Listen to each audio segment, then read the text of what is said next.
travaillons pour le compte de RDF et ce chantier-là, c'est 9700 mètres de câbles, 20 kV, 20 000 volts, qui sera enfoui. C'est pour supprimer, pour enlever des réseaux aériens, forcément, qui sont une pollution pour le paysage, mais qui sont en même temps des points critiques pour la sécurité. Toutes les coupures comme ça, suite à des chutes d'arbres et des coups de vent et compagnie. Bon, avec un câble en souterrain, voilà, RDF fortifie son réseau.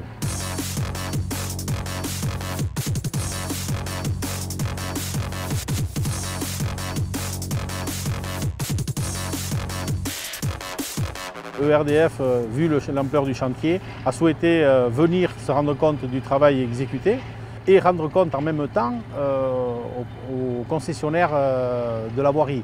Donc ERDF a invité le Conseil général, a invité le syndicat d'électrification, les agences d'opération de ERDF, de leur propre entreprise, à se rendre compte du travail et des efforts consentis, des efforts financiers consentis par ERDF pour faire ces enfouissements.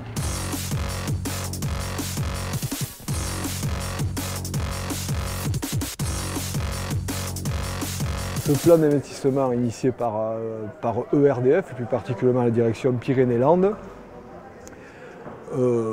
part sur de la fiabilisation de réseau sur 4 ans, puisqu'on s'est aperçu qu'on habite une très belle région, mais la région est impactée par de violents aléas climatiques. Donc l'arme absolue, c'est ce qu'on fait ici à Luc de Béarn, c'est de l'enfouissement de réseau pur et dur, qui nous permet de fiabiliser, on ne va pas dire à 100%, mais à 98% notre fourniture électrique une fois que ces réseaux sont en service.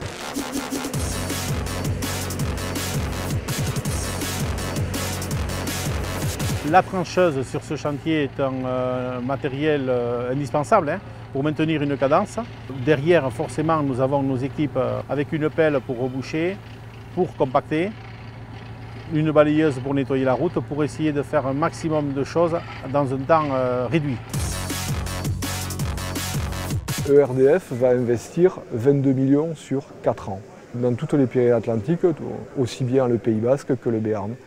On sait où on va sur les deux prochaines années, puisque les chantiers sont, pour ainsi dire, programmés.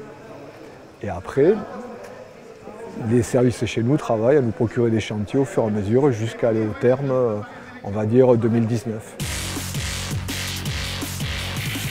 La Coreba répond à toutes les attentes en matière d'enfouissement de réseau, que ce soit de l'électricité, que ce soit du gaz, que ce soit, ils savent tout faire quoi. Ils peuvent travailler dans le privé, ils peuvent travailler.